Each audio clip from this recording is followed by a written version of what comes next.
Frei Nazareno Confalone, um artista, um frei dominicano, italiano, que, embora fosse um religioso, ele tem a arte como um ponto central da vida dele, junto com a religião, evidentemente. E ele teve uma formação clássica, nas melhores escolas de belas artes que o mundo já teve. Estudou na Escola de Milão, morou no convento São Marcos, em Florença, estudou, conviveu com a obra do Fra Angélico, assim, diuturnamente, as obras do Fra Angélico aqui, ele vivendo seu dia a dia aqui. Então, essa escola da Renascença italiana, da arte da Renascença italiana, foi o seu berço. Então, ele recebe um convite na década de 50 para vir para o Brasil. Se fosse para vir como dominicano, talvez ele não tivesse interesse, porque ele era um artista também e era muito importante ele ficar na Europa. Mas ele recebeu uma proposta irrecusável. Falou, olha, você vai para lá, porque tem uma cidade, né? Agora que nós chamamos cidade de Goiás, tem uma igreja que está em reforma e você vai afrescar essa igreja.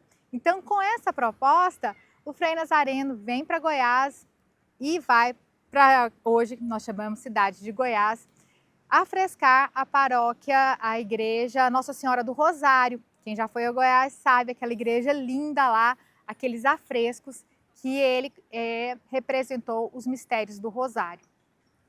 E o Frei Nazareno, quando ele chega aqui, se você olhar a obra de arte lá, é um estilo renascentista. As cenas dos mistérios do Rosário, em alguns momentos ele coloca imagens da Itália, ele ainda está muito com o pensamento lá e pintando naquele estilo italiano. Uma coisa interessante, quando ele chega, que ele vai afrescar, ele manda convidar a população para ir lá na igreja, para ele conversar, para ele conhecer. E não é que ele pinta pessoas exatamente, mas, assim, por exemplo, há uma menção a um galo que ele pintou lá num cenário, que existia o galo do vizinho. Então, assim, ele coloca aspectos de características das pessoas da cidade. E isso causou uma estranheza muito grande, porque a arte dentro da igreja há um certo distanciamento. A arte sacra, digamos assim, né, quando está representando Nossa Senhora, o santo ou Jesus, é a coisa do sacro, está lá longe. E quando ele afresca e coloca os mistérios do Rosário, coloca pessoas muito com características dos goianos, das pessoas locais.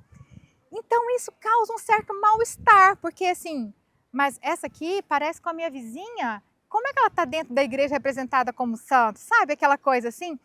Então, dividiu opiniões. Era o Frei doido, as pessoas criticaram muito de imediato. Ele conseguiu se manter por causa do argumento da autoridade. Um frei dominicano super bem formado, da escola da Renascença italiana. Então, os entendidos de arte disseram que era bom, meio que engoliu ali, né? E ele faz esse trabalho fantástico lá, que está lá, merece ser visto. E ele vai ficando, ele meio que gosta, é convidado para vir para Goiânia, e aí calhou, porque o modernismo estava efervescente. E embora ele tenha essa formação clássica, ele já estava com um pezinho, né, um dominicano, década de 50, nessa modernidade. Então, quando ele chega em Goiânia, eu fico especulando que talvez, sabe assim, a fome com a vontade, Goiânia já era uma cidade moderna, com arquitetura moderna, construída, planejada. Então, sabe, calhou, juntou uma coisa com a outra, porque ele também tinha essa pegada modernista. E aí ele vai ajustando a sua arte para um estilo modernista. E Confalone vai deixando esse estilo clássico da Renascença italiana e vai migrando para esse estilo modernista, que era o estilo da época, influenciado pelos movimentos internacionais do modernismo. E aí, o que Goiás sai na frente, que eu gosto de destacar, né? Porque São Paulo, Rio de Janeiro, estava importando os seus artistas modernistas da Europa, né? E nós trouxemos direto da fonte um. Então, foi muito importante.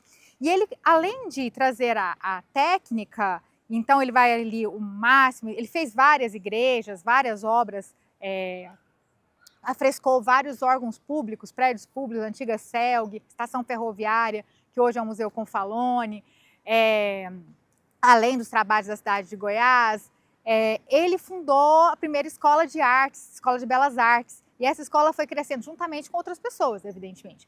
Mas essa escola foi crescendo e virou a Escola de Belas Artes, né? Fundou a primeira escola que hoje é a Faculdade de Arquitetura e Belas Artes da PUC. Então, a modernidade chega pelas mãos do Confalone nas artes plásticas, e o Saci Chateaubriand fala que ele é o bandeirante das artes modernas, porque ele traz para Goiás esse estilo. E se você for à paróquia São Judas Tadeu, onde eu fiz a minha pesquisa dos afrescos, você vai ver uma igreja modernista e muito imponente ainda hoje, de concreto armado. Ele projetou a igreja, claro, arquitetos e engenheiros executaram, mas a ideia dele que orna muito bem com a pegada dos afrescos. Então, por exemplo, Jesus ali, ele é pintado com a cor da pele do goiano. Nós somos mais morenos, né? Com esse sol escaldante, com esse sol para cada pessoa, não tem como ser uma pele clara. É o famoso ditado, né? O goiano do pé rachado. Se você olha o Cristo do Confalone, ele tem os pés dessa largura. É um pé rachado, um goiano do pé rachado. Então, ele traz a Nossa Senhora, na figura de Nossa Senhora do Rosário, com o filho no colo, naqueles bancos muito tradicionais das pessoas simples de Goiás, aqueles bancos de madeira que tem em toda casa, que tinha pelo menos na época, em toda casa simples, ela está sentada num banco daquele. Então as pessoas olham aqueles afrescos, elas se identificam. E ao mesmo tempo que há uma identificação, há também uma certa resistência. Porque Goiás é o quê? É esse modelo antigo, provinciano, da cidade de Goiás, ou é o modernismo da cidade planejada de Goiânia? A gente está sempre com um pé lá atrás e um pé na modernidade, né?